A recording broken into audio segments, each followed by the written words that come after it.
तो आइए दोस्तों, आप लोग का फिर से हम क्लास शुरू करते हैं। 2-4 दिन आप लोग का हम क्लास नहीं ले पाए थे क्योंकि हमको फीवर काफ़ी हो गया था, तबीयत ठीक नहीं चल रहा था, इसलिए 3-4 दिन नहीं लिए थे। आइए फिर से हम लोग शुरू करते हैं। तो आपको हम ऐतिहासिक क्लास पढ़ा रहे थे। ऐतिहासिक काल में आपको हम काफ़ी सारा चीज़ पढ़ा दिए थे, देख लेते हैं एक बार।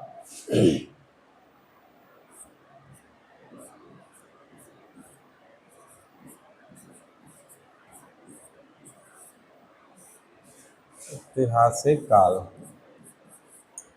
दोस्तों आपको हम ऐतिहासिक काल पढ़ा रहे थे, ठीक है।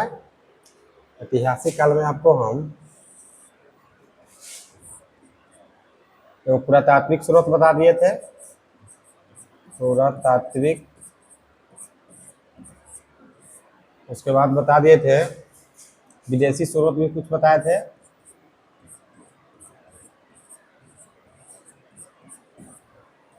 विदेशी स्रोत भी बता दिए थे। उसके बाद आपको हम साहित्यिक स्रोत के बारे में कुछ बताए थे, साहित्य के बारे में।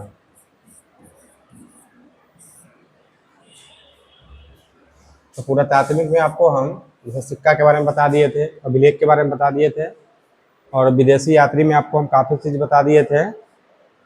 जैसे विदेशी यात्री जैसे आए थे, जैसे फाहियान हो गया, हेसन आ गया, आपको इत्सिंग ये सब हो गया, इसके बारे में हम बता दिए थे।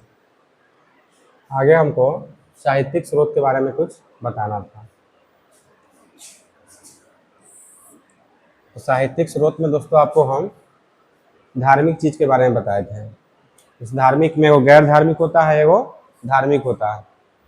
तो गैर धार्मिक स्रोत में भी आपको बहुत बहुत सारे चीज़ हम बता दिए थे। जैसे गैर धार्मिक में आपको बताए थे ये पंचतंत्र कौन दिया था, या फिर अर्थशास्त्र कौन दिया था, वो सब हम बता दिए थे।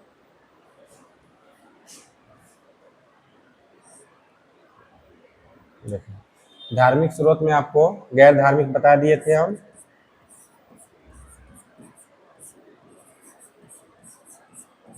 गैर धार्मिक बता दिए थे। गैर धार्मिक में जैसे आ जाता है अर्थशास्त्र, है ना। अर्थशास्त्र जैसे राजनीतिक से संबंधित एक पुस्तक है जो चाणक्य ने लिखा था, ठीक है। और उसके बाद आपको पंचतंत्र, जैसे विष्णु शर्मा का है, विदेश में बहुत सारे भाषाओं में भी पंचतंत्र के बारे में चर्चा है। उसके बाद आपको आपको मृच्छ कटिकम के बारे में बता दिए थे हम, जैसे शूद्रक का है। उसके बाद मनु स्मृति के बारे में बताए थे, जो ऋषि मनु ने लिखा था। एक बार देख लीजिए। एक में कौन बनाए बताए थे, चाणक्य के बारे में बताए थे। जैसे अर्थशास्त्र, अर्थशास्त्र, ठीक है। गैर धार्मिक स्रोत में ये सब है। उसके बाद आपको बताए थे मृच्छ कटिकम, मृच्छ कटिकम, कटिकम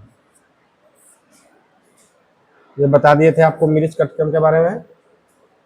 उसके बाद आपको बताए थे मनु स्मृति के बारे में, मनु स्मृति, इसके बारे में बता दिए थे। उसके बाद पंचतंत्र के बारे में बताए थे आपको। क्या बताए थे? पंचतंत्र के बारे में, पंचतंत्र, ठीक है। जैसे अर्थशास्त्र है, थोड़ा सा ही आपको बता हाईलाइट कर देते जाके, जो पीछे बताया था उसको थोड़ा रिकॉल कर लेंगे आप। जैसे अर्थशास्त्र, ये कौन लिखा था? अर्थशास्त्र आपको चाणक्य ने लिखा था। कौन? चाणक्य ने, चाणक्य। यही चाणक्य जो आपको ये मौर्य वंश के बारे में जब पढ़ाएंगे हम आपको आगे, तो मौर्य वंश के बारे में पढ़ा रहे थे, तो उसमें आपको बताया गया था जो चाणक्य के बारे में। चाणक्य कौन है उसमें और भी डिटेल हम लोग देख लेंगे। जैसे चंद्रगुप्त मौर्य है ना, तो चंद्रगुप्त मौर्य के गुरु थे चाणक्य। इनके बारे में डिटेल जब आगे बढ़ेंगे तो हम लोग को पढ़ना ही है। मृच्छ कटिकम, इसके बारे में, जैसे मिट्टी का खिलौना, इसका अर्थ होता है मृच्छ कटिकम के बारे में। ये शूद्रक का, कौन लिखा था? शूद्रक, शूद्रक। उसके बाद मनु स्मृति, तो ऋषि मनु ने लिखा था। कौन? ऋषि मनु ने। तो मनु लिखेंगे, मनु, ठीक है। उसके पंचतंत्र, जैसे पंचतंत्र है विष्णु शर्मा का है।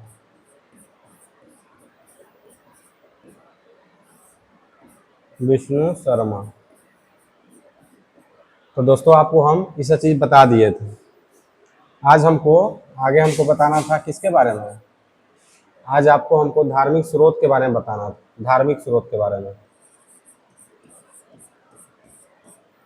धार्मिक स्रोत के बारे में आगे हम लोग देखेंगे ही। आइए धार्मिक स्रोत हम लेते हैं।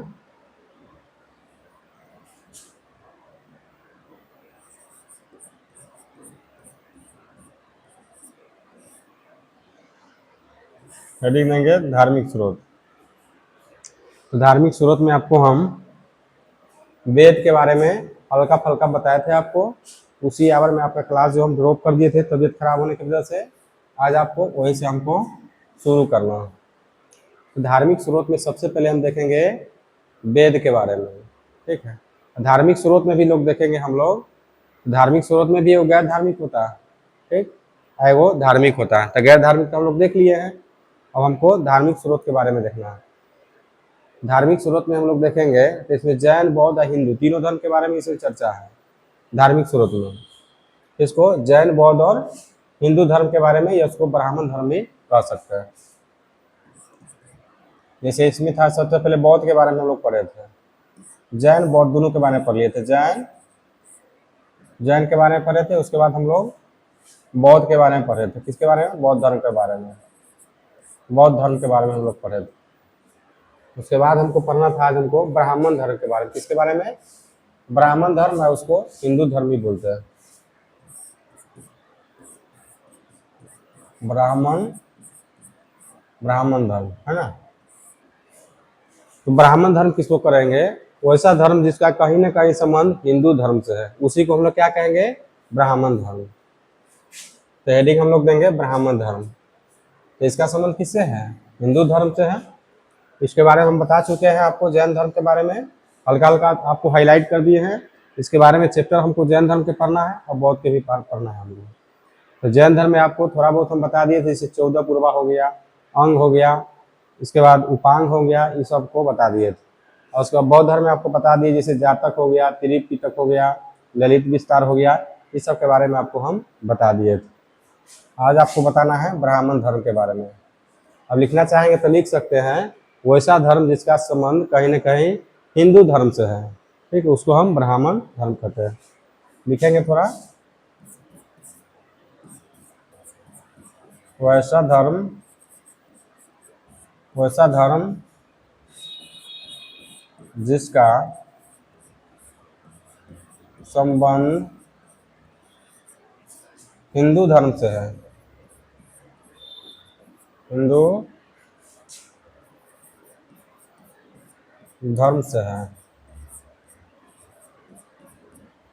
ठीक, उसे हम ब्राह्मण धर्म कहते हैं। ब्राह्मण धर्म कहते हैं, ठीक है दोस्तों। तो यहाँ तक हम लोग पढ़ चुके हैं। तो लिखिए हेडिंग में ब्राह्मण धर्म।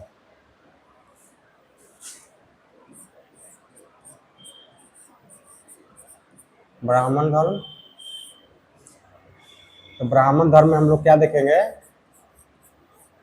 ब्राह्मण धर्म में हम सबसे पहले देखेंगे वेद के बारे में। वेद के बारे में क्या देखेंगे हम लोग? यदि देखेंगे वेद के बारे में, वेद के बारे में। तो वेद किसे कहते हैं? वेद का अर्थ ही ज्ञान होता है। क्या होता है? वेद का अर्थ ही ज्ञान होता है। जैसे वेद उस समय, वेद जैसे प्राचीन भारतीय इतिहास में वेद का बहुत बड़ा महत्वपूर्ण रोल है। जैसे प्राचीन भारत के बारे में, इसके बारे में हमको जानकारी मिलता है वेद से। तो वेद उस समय तीन को वेद था, जिसको हम लोग त्रि भी बोलते हैं, त्रिवेद भी बोल सकते हैं। जैसे उस समय था ऋग्वेद, यजुर्वेद और सामवेद, तीन को वेद था उस समय। बाद में एक वेद आकर के जुटा था अथर्ववेद। तो तीनों वेद के हम लोग क्या कहेंगे? वेद त्रय बोलते हैं। क्या बोलते हैं? वेद त्रय बोलते हैं। और वेद का उस समय जो क्या हुआ था, कलेक्शन किया गया था, संकलन किया गया था। क्या किया गया था? कलेक्शन किया गया था। जैसे कृष्ण द्वैपायन वेद व्यास ने वेद का क्या किया था? संकलन किया था, कलेक्शन किया गया था। ये भी कहते हैं जो वेद जो है ईश्वर के द्वारा रचा गया। किसके द्वारा रचा गया है? बोला जाता है ईश्वर के द्वारा रचा गया है। और वेद का कलेक्शन किसके द्वारा किया गया? हम लोग क्वेश्चन करेंगे जो वेद का कलेक्शन या कलेक्ट किसके द्वारा किया गया? तो महर्षि कृष्ण द्वैपायन वेद व्यास के द्वारा। इसमें लिख सकते हैं यहाँ से हम लोग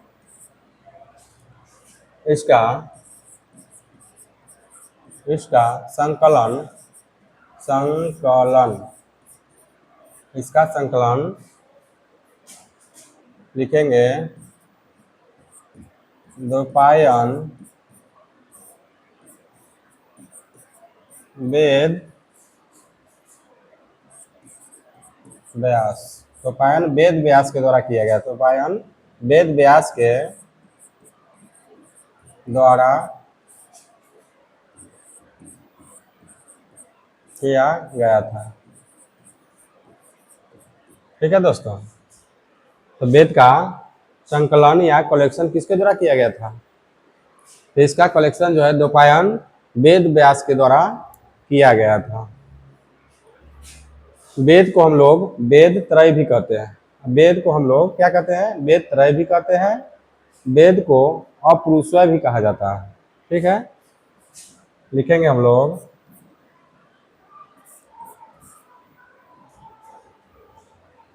वेद को हम लोग अपुरुषय भी कहते हैं।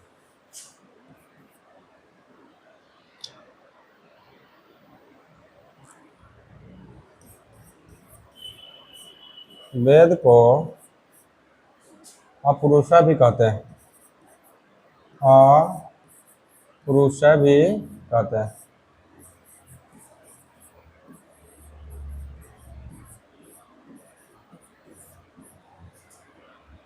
और लिखेंगे इसमें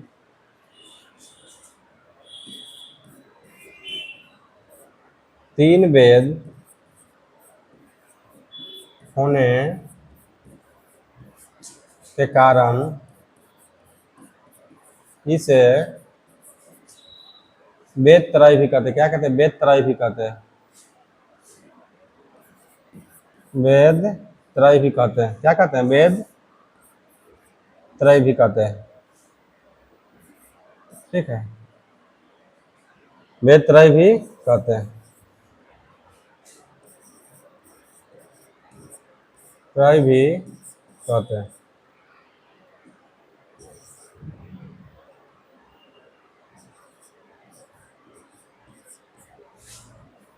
ठीक है, आगे देखेंगे वेद के बारे में। जैसे वेद आपका हो गया, तीन को आपका वेद जो उस समय हुआ था, ऋग्वेद, यजुर्वेद और सामवेद। क्या था? ऋग्वेद, यजुर्वेद, सामवेद। और बाद में उत्तर वैदिक काल में आपको एक वेद और जो लाया गया था वो था आपको अथर्ववेद। बाद में एक वेद कौन सा वेद आया था? अथर्ववेद। तो वेद कितने प्रकार का? अभी वेद अभी 4 प्रकार का। लेकिन चारों का क्या हम लोग वेद त्रय में रखते हैं? नहीं। ऋग्वेद, यजुर्वेद और सामवेद को हम लोग वेद त्रय में रखते हैं। और कौन सा वेद को हम लोग वेद त्रय में नहीं रखते हैं? तो अथर्ववेद को हम लोग वेद त्रय में नहीं रखते हैं। तो लिखेंगे वेद 4 प्रकार के होते हैं। वेद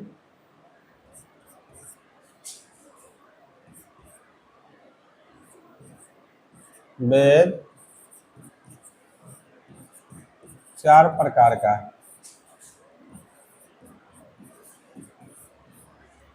पहला लिखेंगे ऋग्वेद। क्या है? ऋग्वेद। क्या है? ऋग्वेद। उसके बाद है यजुर्वेद। दूसरा क्या है? यजुर्वेद। यजुर्वेद। तीसरा आपका है सामवेद। और चौथा आपका है अथर्ववेद।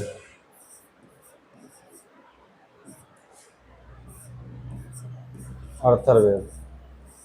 ठीक है दोस्तों, तो यही 4 गो आपका वेद है। तो सबसे पहले हम लोग देखेंगे ऋग के वेद के बारे में, तब यजुर, तब साम, तब अथर्ववेद के बारे में। तो ऋग्वेद में हम लोग देखेंगे, ऋग्वेद में तो सब वेद का एक जो होगा आपका, उसका कौन ऋग्वेद कौन दिया है, यजुर्वेद कौन दिया, साम कौन दिया, अथर्व कौन दिया, और सबका उपवेद होता है। अब उस अलग से सबका फिर ब्राह्मण वेद है उसका, चारों का। तो ऋग्वेद का जो ज्ञानी है कौन है, इसे पूछेगा आपका, ऋग्वेद का ज्ञानी कौन है, यजुर्वेद के ज्ञानी कौन है, सामवेद का कौन है, अथर्ववेद का ज्ञानी कौन है। जैसे हम लोग ऋग्वेद के ज्ञानी देखेंगे, क्या देखेंगे, ऋग्वेद के ज्ञानी। तो ऋग्वेद के ज्ञानी को हम लोग होत्री कहते हैं। क्या कहते हैं, होत्री, होत्री कहते हैं, होत्री कहते हैं। ऋग्वेद के ज्ञानी क्या कहेंगे, होत्री कहेंगे। यजुर्वेद के ज्ञानी को क्या कहेंगे, इसका ज्ञानी कौन है, अधर्यु, अधर्यु। यजुर्वेद के ज्ञानी कौन है, अधर्यु। सामवेद के ज्ञानी कौन है, उद्गाता, उद्गाता। ठीक है, ये सब जो है ज्ञानी का नाम है। ठीक है, जो ऋग्वेद कौन दिया, ये सब जितना वेद है कौन दिया, सबके अलग अलग जो ज्ञानी है। फिर अथर्ववेद कौन दिया, तो इसका कौन है, ब्राह्मा है। कौन है, ब्राह्मा। ठीक है, तो आपको कोशिश करना है जितना भी वेद है आपको क्लास में ही याद कर ले। फिर आपको जब ये याद हो जाएगा तो आपको उपवेद के बारे में याद कराएंगे आपको। तो बताइए आप, ऋग्वेद का ज्ञानी कौन है, होत्री। यजुर्वेद का ज्ञानी कौन है, अधर्यु। सामवेद का ज्ञानी कौन है, तो उद्गाता है। और अथर्ववेद का ज्ञानी कौन है, तो ब्रह्मा है ना। तो आपको ऋग्वेद देखेंगे पहले हम। तो ऋग्वेद में दोस्तों क्या हुआ था, ऋग्वेद में कुल 10 गो मंडल है। क्या है, ऋग्वेद में कुल 10 गो मंडल है और 1028 सूक्त है। अभी तो ये सब वो सब चीज नहीं पूछता है, लेकिन फिर भी आपको नॉलेज के लिए सब होना डीपली जरूरी है। जैसे बीपीएससी यूपीएससी में इस तरह क्वेश्चन में भी पूछ भी सकता है। तो ऋग्वेद में पूछेगा कितना मंडल है, तो ऋग्वेद में 10 गो मंडल है और 1028 सूक्त है और 10,580 ऋचाएं हैं। ठीक है, पहले हम लोग क्या देखेंगे, ऋग्वेद। तो ऋग्वेद में कितना मंडल है, ऋग्वेद में देखेंगे हम लोग तो 10 गो मंडल है। क्या है, मंडल है। उसके बाद इसमें देखेंगे तो 1028 सूक्त है, 1028 सूक्त है, सूक्त, सूक्त। और उसके बाद 10,580 ऋचाएं है। क्या है, ऋचाएं हैं, ऋचाएं। और ऋचाएं के अधिकता के कारण ही इसको ऋग्वेद कहा जाता है। ऋचाएं के अधिकता के कारण ही इसको क्या कहा जाता है, ऋग्वेद कहा जाता है। नीचे लिख लेंगे हम लोग, आगे पढ़ते हैं ऋग्वेद। लिख देंगे ऋग्वेद, ऋग्वेद लिखेंगे।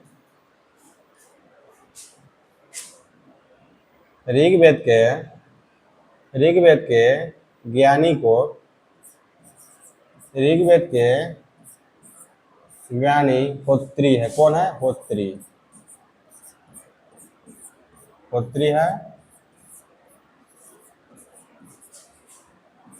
इसमें कुल 10 गो मंडल है। क्या है, 10 गो मंडल है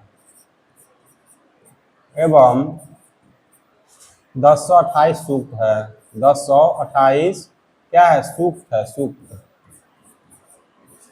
और 10,580 ऋचाएं है। क्या है, ऋचाएं हैं, ऋचाएं हैं।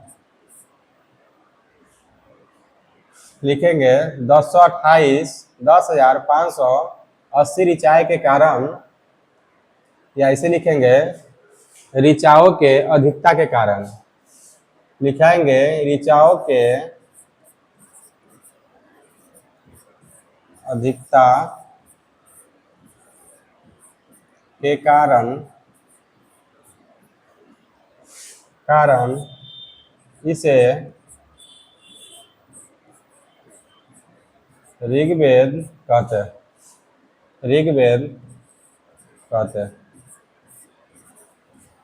ठीक है दोस्तों, तो इसमें ऋचाएं सबसे अधिक है, इसी कारण इसको क्या कहेंगे, ऋग्वेद कहेंगे। और ऋग्वेद में देखिएगा तो इसमें सूर्य के सावित्री गायत्री मंत्र का चर्चा है। किसका है? गायत्री मंत्र का चर्चा है। उसके बाद इसमें सोम देवता के बारे में चर्चा है। किसके बारे में चर्चा है? सोम देवता के बारे में चर्चा है। उसके बाद इसमें ऋग्वेद में पहली बार शूद्र शब्द का प्रयोग किया गया था। जैसे उस समय देखेंगे शूद्र होता है, जैसे कि आपको हम लोग SC ST जो एक कास्ट होता है, उसी तरह उस समय उस सबको उस समय शूद्र कहा जाता था। अभी उसको शूद्र कहा जाता है। जैसे शूद्र कहने का मतलब जो लोअर कास्ट जो होता है उसको लोग शूद्र बोलता था। उस समय उस पर बहुत सारा मतलब कि यातनाएं उसको की जाती थी, यातनाएं दी जाती थी, अब बहुत सारा चीज़ उस पर मतलब किया जाता था। अब अदर टाइप का व्यवहार उसके साथ किया जाता था। तो ऋग्वेद में किसका चर्चा है? शूद्रों का चर्चा है। कहा जाता है किसी का भी जीवन को नाश करना है तो सबसे पहले उसका शिक्षा छीन लीजिए। तो ऋग वैदिक काल में शूद्रों के साथ बहुत बड़ा अन्याय हुआ था। उससे लोग उस समय शिक्षा छीन लिया था, जे कारण इतना वो लोग पीछे हो गए। किसी व्यक्ति का बर्बाद करना है तो उसको 100 हजारों साल पीछे हो जाएगा, तो उससे हम शिक्षा छीन लेंगे। तो कहा जाता है कि शूद्रों के साथ उस समय बहुत बड़ा अन्याय किया गया था। तो लिखेंगे शूद्रों की चर्चा ऋग्वेद में है। यहाँ से लिखेंगे हम लोग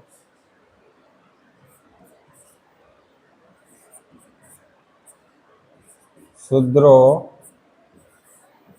की चर्चा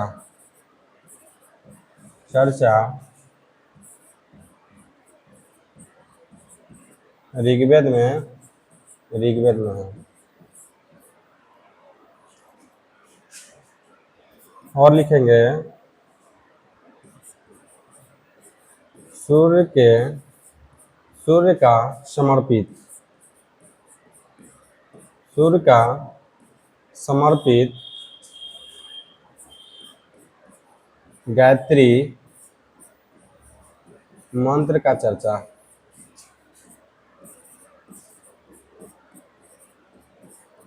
ठीक है, तो दोस्तों सूर्य का समर्पित गायत्री मंत्र का चर्चा किसमें है?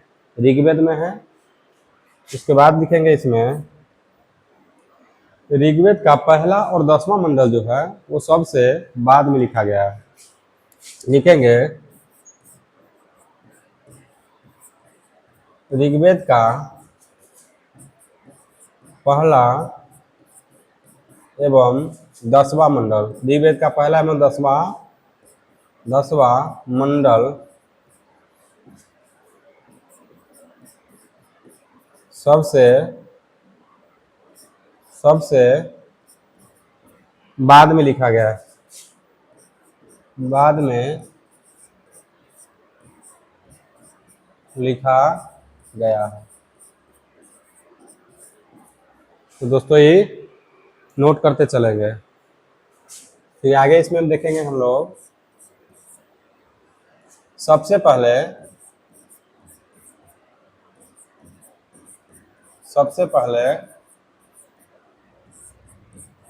7वां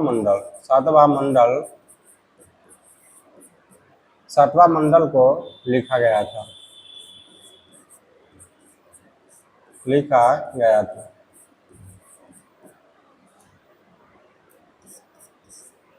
और लिखेंगे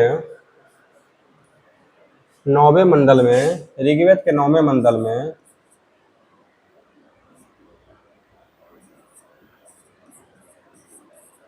ऋग्वेद के 9वें मंडल में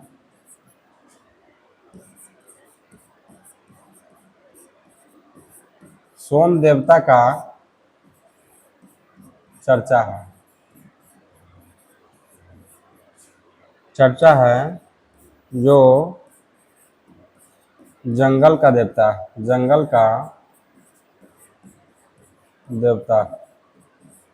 तो सोमदेव किनका देवता है? ये जंगल का देवता है। इनका चर्चा भी ऋग्वेद में किया गया है 9वें मंडल में। तो ऋग्वेद में हम लोगों ने क्या देखा? सबसे पहले देखा जो ज्ञानी इनका कौन है? तो होत्री है। ऋग्वेद में कुल 10 वो मंडल है और 1028 सूक्त है और 10,580 ऋचाएं है। और ऊंचाई का अधिकता के कारण, अधिक होने के कारण इसको ऋग्वेद कहते हैं। आगे हम लोग ने देखा कि शूद्रों की चर्चा कहाँ है, तो ऋग्वेद में है।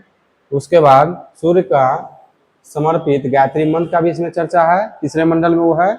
उसके बाद देखे कि ऋग्वेद का पहला एवं 10वां मंडल जो सबसे बाद में लिखा गया था। उसके बाद में देखे कि ऋग्वेद में 7वां मंडल जो है वो सबसे पहले लिखा गया था। इतना से हम लोगों ने देख लिया।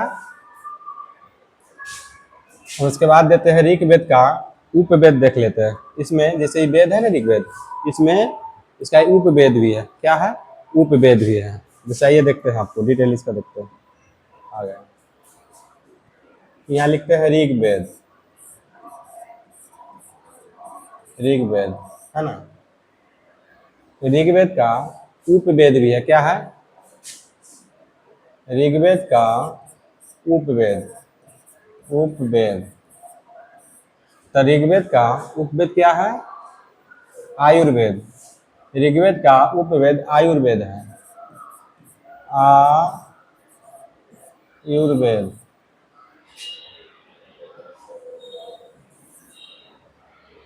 तो दोस्तों ऋग्वेद का उपवेद क्या है?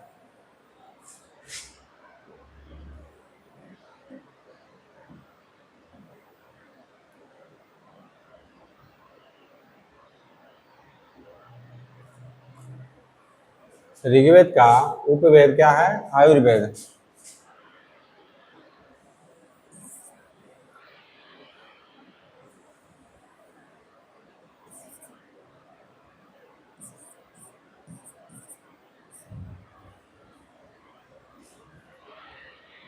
ऋग्वेद का उपवेद क्या है? आयुर्वेद है, आयुर्वेद।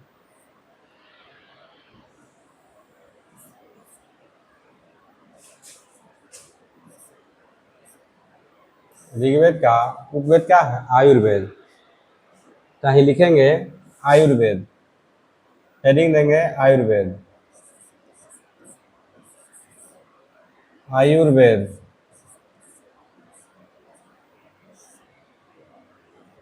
आयुर्वेद, आयुर्वेद में देखेंगे। अब देखेंगे कि आयुर्वेद का ज्ञाता कौन है। पहले हम लोग देखें कि ऋग्वेद का ज्ञाता कौन है, उसका मतलब कि जो ज्ञानी कौन है जो ऋग्वेद दिया था। ठीक है, तो ज्ञानी के नाम हम लोग देख लिए थे। उस समय क्या देखे थे? ऋग्वेद का ज्ञानी कौन थे? बताइए, याद कीजिए। हम तो बता दिए हैं, होत्री थे उनका ऋग्वेद का ज्ञानी। और ऋग्वेद का उपवेद कौन है? आयुर्वेद। तो आयुर्वेद का ज्ञानी देखेंगे हम लोग, आयुर्वेद का ज्ञानी देखेंगे, आयुर्वेद का ज्ञानी।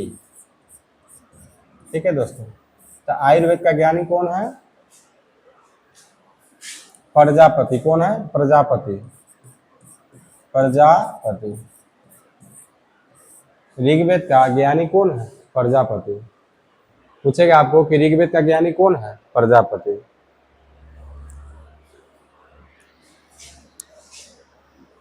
ये देख लिए हम लोग। तो आइए हम लोग देखते हैं अब यजुर्वेद। अगला टॉपिक लेंगे यजुर्वेद।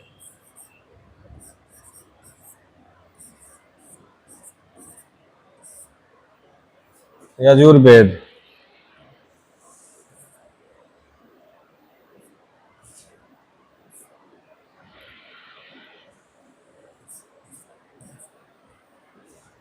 यजुर्वेद।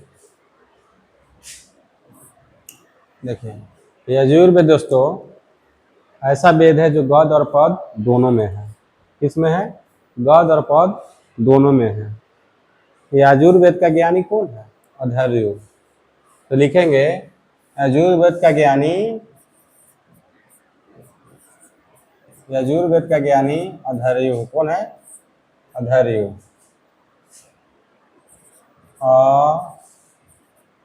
अधर्यु। ऋग्वेद का ज्ञानी, यजुर्वेद का ज्ञानी कौन है? अधर्यु है, उनका नाम है अधर्यु। लिखेंगे यजुर्वेद जो है गद और पद दोनों में है। तो यजुर्वेद को दो भाग में बांटा गया है। कौन कौन है? गद और पद, दो भागों में। ये गद है, वो है पद। गद एगो है पद, है ना। तो गद वाला जो दिखा था कौन? इनका एगो था गद एगो पद, कौन? एगो कृष्ण यजुर्वेद, एगो था शुक्ल यजुर्वेद। कृष्ण यजुर्वेद एगो शुक्ल यजुर्वेद।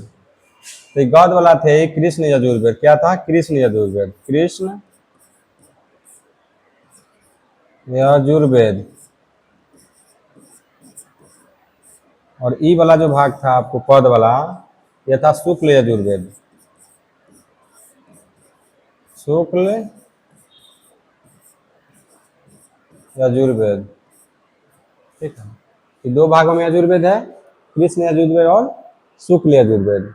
ये यजुर्वेद में हम लोग दोस्तों हम लोग देखेंगे, इसमें कर्म कांड के चर्चा है। किसका है? कर्म कांड के इसमें चर्चा है। वशीकरण एवं कर्म कांड के चर्चा किसमें है? यजुर्वेद में। पूछेगा आपसे ज्यादातर एक वाला क्वेश्चन पूछता है, जो कौन सा वेद गद और पद में दोनों है, तो आपको ये वाला मारेंगे, कौन? यजुर्वेद। यजुर्वेद जो है गद और पद दोनों में है। इनका ज्ञानी अधर्यु है। कौन है? अधर्यु। इसमें कर्म कांड की चर्चा है। आगे हम लोग देखेंगे यजुर्वेद का उपवेद। यजुर्वेद का उपवेद, जैसे यहाँ देखते हैं उपवेद, उपवेद, यजुर्वेद का उपवेद। यजुर्वेद का उपवेद कौन है? लिखेंगे उपवेद है इनका धनुर्वेद।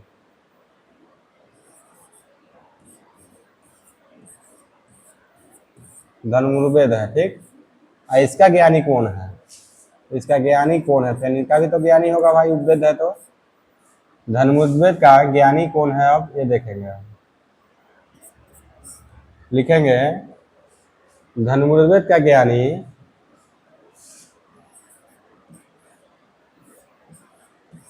लिखेंगे धनुर्वेद का ज्ञानी, धनुर्वेद का ज्ञानी, धनुर्वेद का ज्ञानी विश्वामित्र है। विश्वामित्र है।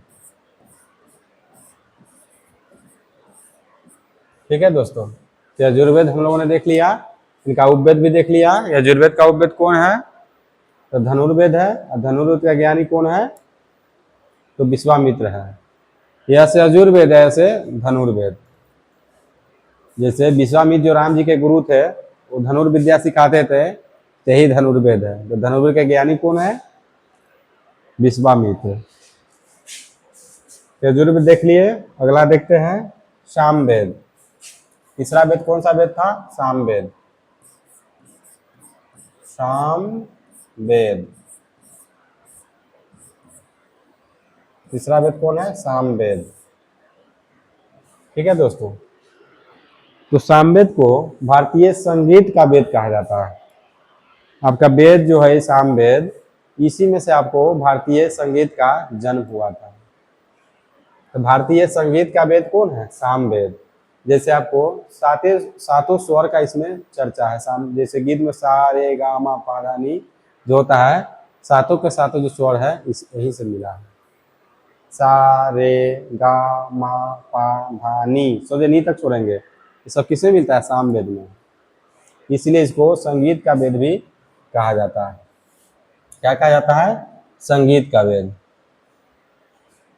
तो देखिए, तो सामवेद का जो ज्ञानी है उनका नाम है उद्गाता। लिखेंगे उद्गाता, नाम इनका है उद्गाता। यानी संगीत का वेद कौन है? सामवेद, उद्गाता। लिखेंगे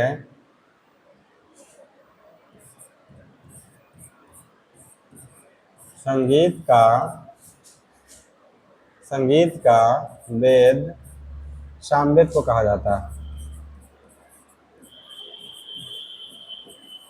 सामवेद को कहा जाता है, कहा जाता है। लिखिएगा भारतीय संगीत का सातों स्वर सातों स्वर इसमें मिलता है।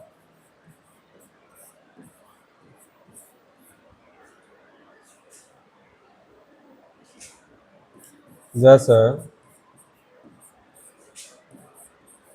सा, रे, गा, मा, पा, धा, नी।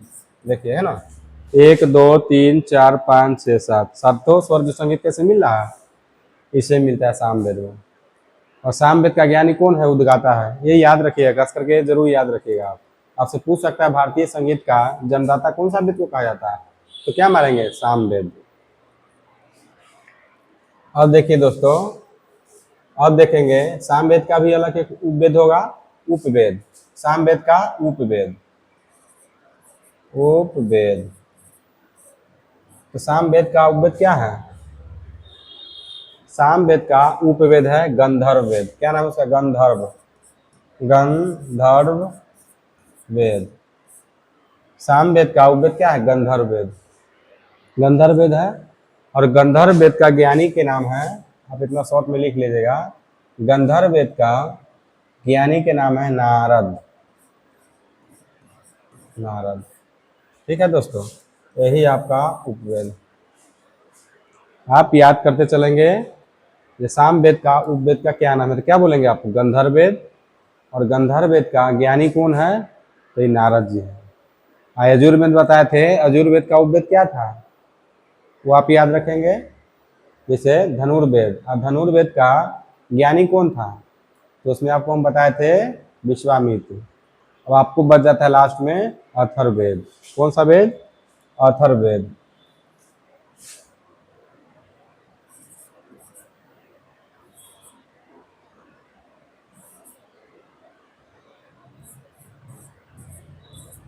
अथर्व,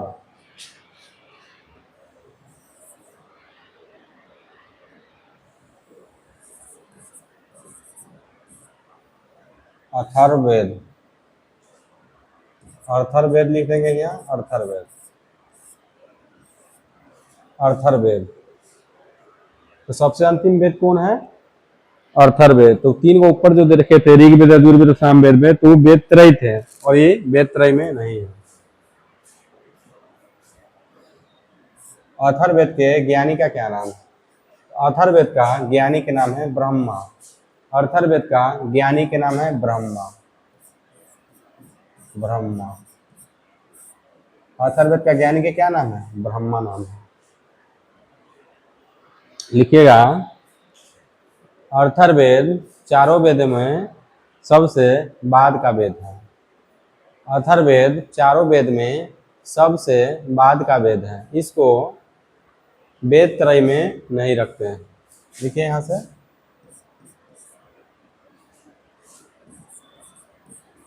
ठीक है, सबसे बाद में अथर्ववेद आया था, आया था। इसको इसको वेद त्रय में, इसको वेद त्रय में, वेद त्रय में नहीं रखते, वेद त्रय में इनको नहीं रखते। ये जो अथर्ववेद है, इसको वेद त्रय में हम लोग नहीं रखते हैं। अथर्ववेद में जादू टोना का चर्चा है, जादू टोना वशीकरण, इसका चर्चा अथर्ववेद में। लिख लेंगे, इसमें जादू टोना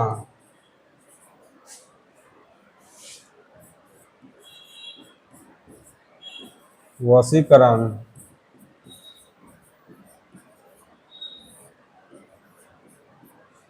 इसका चर्चा।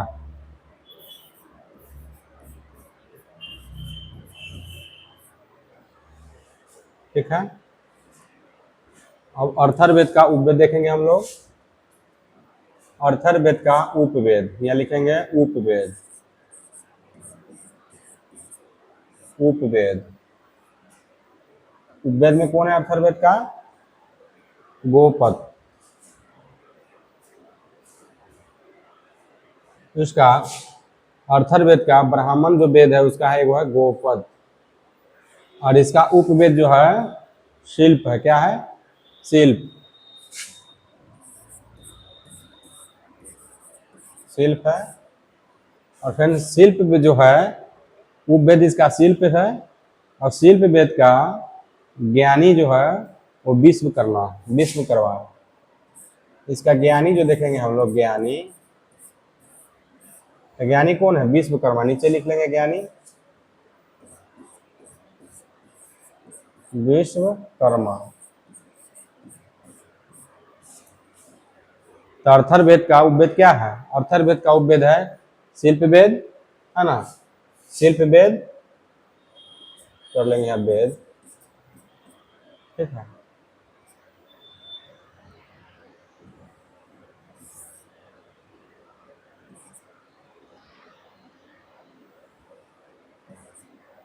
शिल्प वेद, है ना दोस्तों? और शिल्प वेद का ज्ञानी कौन है? विश्वकर्मा। तो आपको हम चारों वेद के बारे में हम आपको आज बता दिए, और जितना भी ज्ञानी है वो सब के बारे में आपको बता दिए। चारों वेद को हम चाह रहे हैं एक जगह के रख दें, और उसको वेद उपवेद सब के बारे में हम आपको बता दे हैं। ठीक है दोस्तों, तो आज के लिए इतना ही। नेक्स्ट क्लास में आपसे फिर मिलते हैं।